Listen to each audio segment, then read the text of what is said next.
Hi guys, so today we are making a short little video about Medieval Dynasty update, the update that came out recently, and I just thought I need to go out for some clay and went to a clay pit here.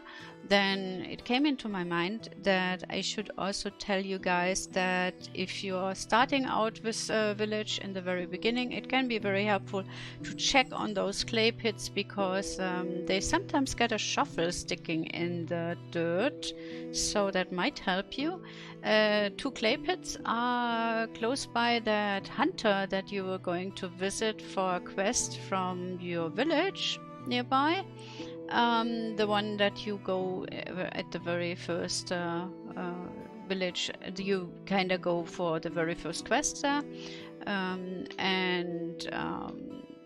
they will send you later on to a hunter that is here on the map next to this kind of swampy area, you can say. This is Gastovia, that's the first village where you get the quest, and you're going to go upwards here to that hunter.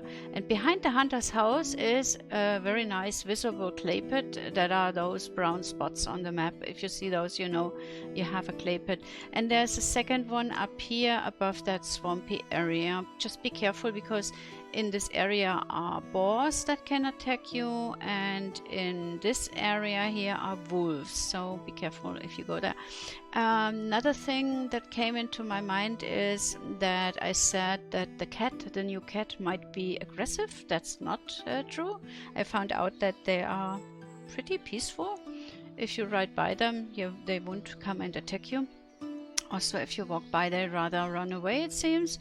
So yeah, that's a nice fact also that I wanted to tell you. And also, if you're really starting out the first time with the game, you might not know that leveling your survival skill is easiest not by chopping wood, which you will need for building, of course, and you will anyways chop that, but by collecting reed and berries. You will level your survival skill fastest, as far as I saw, because you can just stand in one place and collect immediately a lot. So yeah, that makes it super fast. When I went here through the clay pit today, and that is the reason why I decided to do this video, I just searched for anything here. I found out, any more clay hills, little hills on the floor. I found out now what the locations are that they patched into the game when they brought the update out. This is one of those locations, I'm guessing. I'm pretty strong convinced that this is it, and it looks like it is a little camp from some bandits. So they might already prepare the big update for the bandits here, and the locations they promised us to put into the map are not any trader stations or something that I guessed first. Also probably not any caves. Maybe they do some caves with bandits also. I don't really know that.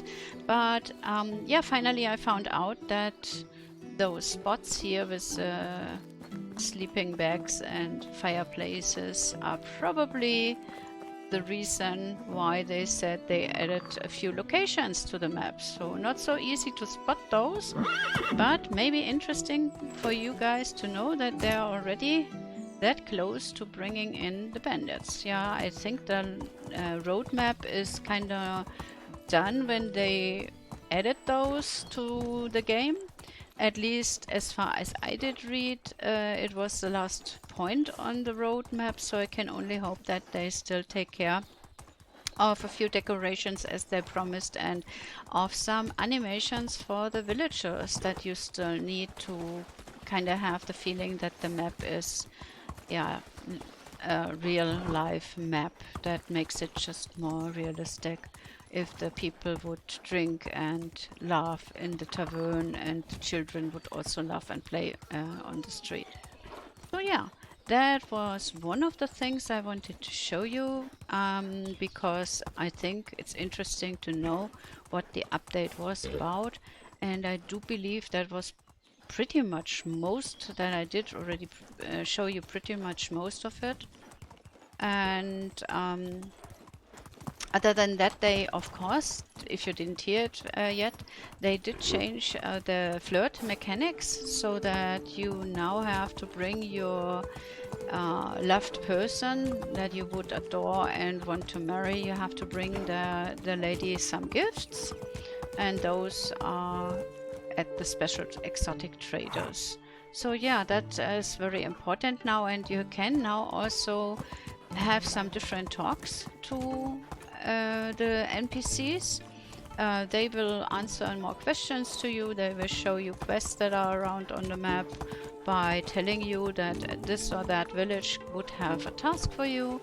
And also the woman you are going to flirt with will probably offer you just different answers now and will react a bit more sensitive to you and more with more different answers. Yeah, that's kind of it. So that was what I did read about it. Also, I showed you those trading posts that you do have now, and they are really so beautiful. I love them. I only showed you 2 of them. There are of course more. I could not build everything because I'm not producing that much. So that is, yeah, something I would still want to see in the game. What I would really adore to have would be to have some herbalist, and a lot of people were asking for that, for some herb gardens maybe, where you maybe a field with herbs with different ones, I don't know, but it would be just so super cute to have that in the village, and also useful because you are anyways taking in the wild some herbs, and it would be far nicer to have an herbalist that can kind of do a little doctor job on you and help you heal. So yeah, your wife, as far as I saw, still does that. She still heals you when you ask her to.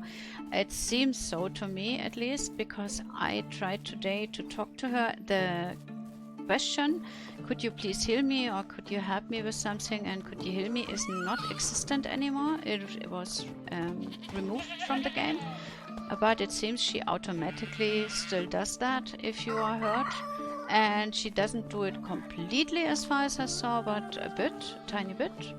So that's helpful. Or I may be healed overnight, I cannot really tell. I just saw that I was in the morning a bit more healthy than in the evening after I talked to her. So yeah, that is kind of all I wanted to show you, and I'm going to probably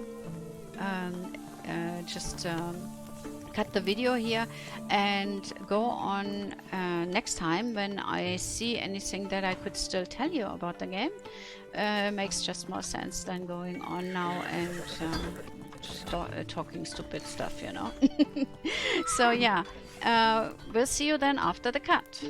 Okay guys, I made that little cut and sat down and thought about what else could be helpful for you to know about in this game, and I found a few things that I want to talk about to help you partly, and also just my thoughts.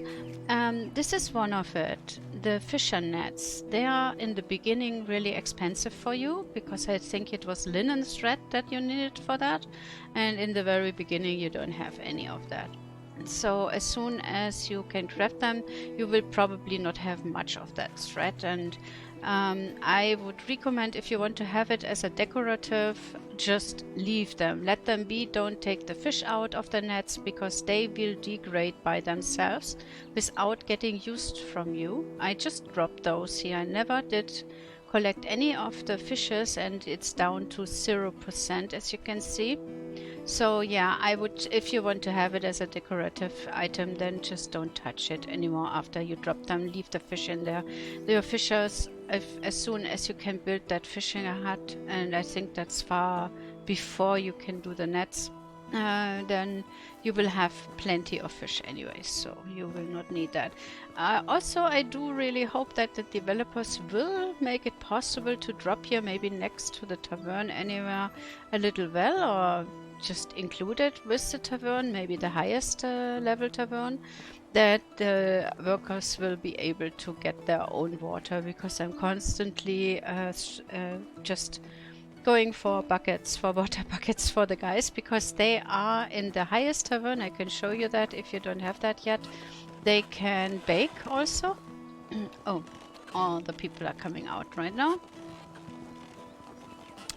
So yeah, in the highest tavern they can bake. They have that big oven, and in here they can bake all kinds of cakes and bread. So for that reason they need water. And you have to just deliver them some buckets of water here into their chest so that they can bake that.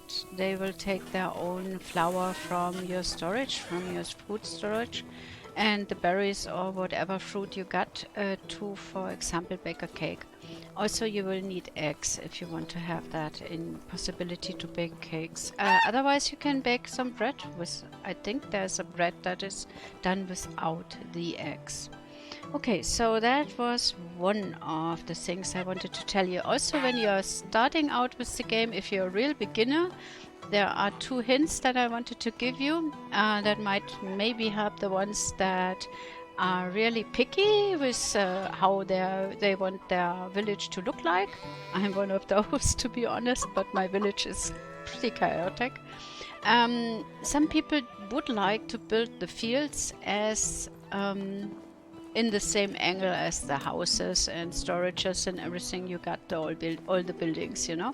So yeah, you can see that easily that the angle of this house, it's a storage facility, is totally different to my field. The fields can only be dropped in one certain position. You see that they are all going the same way here. They are not turnable, so you cannot turn those. Be aware of that if you start out with the game and you want to have everything straight and in an order. Then you might wanna maybe build a field first and then start out with the streets and the houses, because then you can turn the houses in the way that you would like to have them fitting to the fields, of course.